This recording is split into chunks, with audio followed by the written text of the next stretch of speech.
नमस्कार। India debate में आप सबका स्वागत है। मैं हूं आशुतोष पाठक।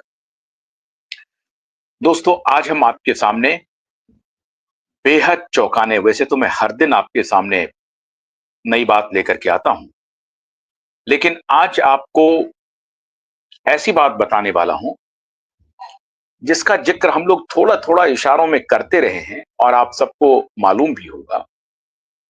और ये तब की बात है जब पूर्व चीफ जस्टिस, पूर्व मुख्य न्यायाधीश जस्टिस चंद्रचूड़ मुख्य न्यायाधीश होने वाले थे। उसके पहले supreme court, high court litigant association और नेशनल बार एसोसिएशन जो मुंबई का है, बहुत सारे एसोसिएशन है, कई बार कंफ्यूजन हो जाता है, लेकिन मुंबई का जो बार एसोसिएशन है उसमें से एक जो कि नेशनल बार एसोसिएशन कहलाता है, उन्होंने बड़ा ही डिटेल्ड लेटर भेजा था राष्ट्रपति को, राष्ट्रपति महोदया को, कि जस्टिस चंद्रचूड़ को भारत का मुख्य न्यायाधीश नहीं होना चाहिए। और इसके लिए उस वक्त उन्होंने बहुत सारे साक्ष्य दिए थे। और तब पावर गैलरी में, और खास तौर से न्यायिक जो गैलरी है, उसमें ये चर्चा होने लगी कि जस्टिस चंद्रचूड़ के खिलाफ वीसीएस कैंपेन चलाया जा रहा है, कुछ मलाफाइड इंटेंशन है, कुछ गलत इंटेंशन है, इसकी वजह से जस्टिस चंद्रचूड़ के खिलाफ कैंपेन किया जा रहा है। और ये बात, जो भी उस वक्त के कंप्लेन थे, उस कंप्लेन को ठंडे बस्ते में रख दिया गया। और जस्टिस यूयू ललित थे, जो बहुत ही कम अंतराल के लिए, 2-3 महीने के लिए ही वो जस्टिस बने थे, और वो एक बहुत ही मशहूर लॉयर रहे हैं। वो जस्टिस यूयू ललित, उनके बारे में ये हो रहा था कि शायद वो कुछ इस पर निर्णय लेंगी, लेकिन उन्होंने निर्णय नहीं लिया और उन्होंने अपॉइंट कर दिया, इनके नाम का उन्होंने संस्तुति कर दिया। और फिर भारत सरकार ने, जो मुख्य न्यायाधीश थी, राष्ट्रपति पद और गोपनीयता की शपथ दिलाते हैं, और उस वक्त द्रौपदी मुर्मू थी, तो उन्होंने पद और गोपनीयता की शपथ दिलाई और चंद्रचूड़ साहब मुख्य न्यायाधीश बने। उस वक्त जो इनके खिलाफ कंप्लेन रजिस्टर हुआ था, उस कंप्लेन को सेटिसाइड करके इनको मुख्य न्यायाधीश बनाया गया। अच्छी बात है, बने, कोई बात नहीं है। अब क्या हुआ? एक गहरे राज से पर्दा उठ रहा है, जिसकी चर्चा उस कंप्लेन में थी। 12 सूत्री, 12 पॉइंट थे कंप्लेन की, या उससे भी अधिक। 12 तो मुझे, जो मैं उस वक्त जो सरसरी तौर पर जो मैंने पढ़ा था उस कंप्लेन को, उसके हिसाब से 12 सूत्री एक प्रकार से डिमांड थी, जिस डिमांड में यह कहा गया था कि चंद्रचूड़ जी को मुख्य न्यायाधीश बनने से रोका जाए। अगर ये बने तो देश के लिए अच्छा नहीं होगा। चंद्रचूड़ जी के इतिहास के बारे में बताने की आवश्यकता नहीं है। इनके पिता, जो सीनियर चंद्रचूड़ थे, वो इमरजेंसी के जमाने में जज थे, और 5 सदस्यीय बेंच जो बैठी थी, जिसमें यह कहा गया था कि आपको न्याय पाने का भी अधिकार नहीं है, आपका पूरा फंडामेंटल राइट सीज कर लिया गया है, और आप कोर्ट को भी अप्रोच नहीं कर सकते हैं, जो इनके पिताजी थे। जबलपुर हाई कोर्ट का एक मामला आया था सुप्रीम कोर्ट, और 5 सदस्यीय बेंच में ये भी थे, और एक अकेले जो जज जिन्होंने डिसेंट किया था वो एचआर खन्ना थे, जो अभी संजीव खन्ना हैं, उनके चाचा। अभी जो मुख्य न्यायाधीश हैं संजीव खन्ना, उनके चाचा एचआर खन्ना थे।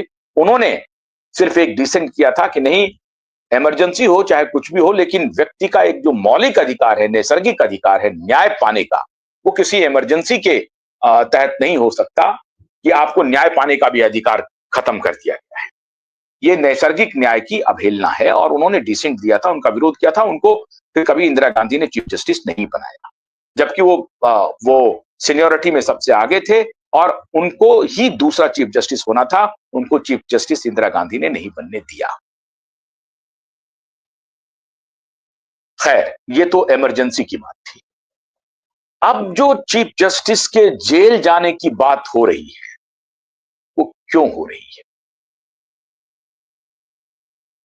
जस्टिस चंद्रचूड़ ने वैसे तो कई विवादास्पद फैसले दिए। यही चंद्रचूड़ थे जो एलजीबीटी पर बड़ी दार्शनिक बहस करना चाहते थे और अमेरिका में दो ही कम्युनिटी डिक्लेयर हुआ, एक मेल और फीमेल। अभी ट्रंप ने कह दिया कि there won't be any third community, third gender जिसको आप कहते हैं। तो भारत में ये तीसरा जेंडर को बहुत कुछ वैधानिक जामा पहनाना चाहते थे। भारत में ऑलरेडी है और पौराणिक काल से है, लेकिन एलजीबीटी का नया स्वरूप देकर के चंद्रचूड़ साहब कुछ और भी करना चाहते थे। अब कहानी यह है साहब, तीस्ता सीतलवाड़ का नाम आपने सुना होगा, जाकिया जाफरी केस आपने सुना होगा। नरेंद्र मोदी को तब जब मुख्यमंत्री थे 8-8 घंटे बिठा करके जांच एजेंसी ने उनसे पूछताछ की थी। केंद्र सरकार के इशारे पे नरेंद्र मोदी को इंप्लीकेट करने की बात हो रही थी और नरेंद्र मोदी के खिलाफ लगातार वीसीएस कैंपेन चलाने वाली महिला में से एक रही तीस्ता सीतलवाड़। खुद को एक्टिविस्ट कहती हैं, खुद को लॉयर कहती हैं, जर्नलिस्ट भी हैं। इनका बैकग्राउंड यह है कि इनके पिताजी भी लॉयर थे और इनके दादा अटॉर्नी जनरल थे भारत के। तो ये उस वक्त से बहुत ही इन्फ्लुएंशियल फैमिली रही है तीस्ता सीतलवाड़ जी की। और तीस्ता सीतलवाड़ जी के ऊपर यह आरोप लगा कि उन्होंने नरेंद्र मोदी के खिलाफ वीसीएस कैंपेन में बड़ी भूमिका निभाई और जाकिया जाफरी केस को उन्होंने आउट ऑफ प्रोपोर्शन इस तरह से प्रचारित करने की कोशिश की कि नरेंद्र मोदी की गुजरात जो दंगा हुआ था 2002 में उसमें बड़ी भूमिका, और उसमें बहुत सारे पत्रकार थे, आपको मालूम है, बहुत सारे मोहर लगाने वाले सेलिब्रिटी पत्रकार थे जो नरेंद्र मोदी को उसमें इंप्लीकेट करवाना चाहते थे गलत रिपोर्टिंग करके। आज वो सब खेत रहे। अच्छी बात यह रही कि उस वक्त के जो सीबीआई के या इंटेलिजेंस के जो चीफ थे, उन्होंने बड़ी ईमानदारी से, जबकि सरकार कांग्रेस की थी, बड़ी ईमानदारी से उन्होंने नरेंद्र मोदी की भूमिका की जांच की और जांच में पाया कि नरेंद्र मोदी की दंगा में कोई भूमिका नहीं है जिस प्रकार से इन्होंने फैलाने की कोशिश की है। गुजरात वो अकेला प्रदेश था जहां दंगा होने के बाद अर्लीस्ट पॉसिबल जो है वो सेना की टुकड़ी को बुलाया गया है और सेना वहां पर काम कर रही है गुजरात के अलावा। लेकिन इस सब को सेट असाइड करते हुए नरेंद्र मोदी के खिलाफ, क्योंकि वीसीएस कैंपेन इनको चलाना था, इन्होंने वीसीएस कैंपेन चलाया। ये स्टैब्लिश हुआ कोर्ट में कि इन्होंने वीसीएस कैंपेन चलाया है और गलत रिपोर्टिंग कर रही है, गलत तरीके से लोगों को उकसा रही है, भड़का रही है, कैंपेन कर रही है, साबित हो गया था। नरेंद्र मोदी के ऊपर जांच में कुछ भी नहीं निकला और नरेंद्र मोदी बाइज्जत बरी हुए। हाईकोर्ट से होते होते सुप्रीम कोर्ट से भी नरेंद्र मोदी बाइज्जत बरी। लेकिन तीस्ता सीतलवाड़ अपनी भूमिका से परहेज नहीं किया, वो अपना धंधा चलाती रही। तीस्ता सीतलवाड़ के खिलाफ पहले सेशन कोर्ट ने, फिर हाई कोर्ट ने, गुजरात हाई कोर्ट ने अरेस्ट वारंट जारी किया। सारी अदालतों ने, निचली अदालत और उच्च अदालत ने, दोनों ने तीस्ता सीतलवाड़ के खिलाफ अरेस्ट वारंट जारी किया और तीस्ता सीतलवाड़ को गिरफ्तार किया जाना था। लेकिन तीस्ता सीतलवाड़ आनन फानन में सुप्रीम कोर्ट पहुंचती और ऐसा नजीर जुडिशरी के इतिहास में पहली बार हुआ, पहली बार। आज तक ऐसा कभी देखने को नहीं मिला था, लेकिन इतिहास में पहली बार हुआ ऐसा जब 3 बार एक ही दिन में बेंच बैठा एक व्यक्ति की सुनवाई के लिए। शनिवार का दिन था, 10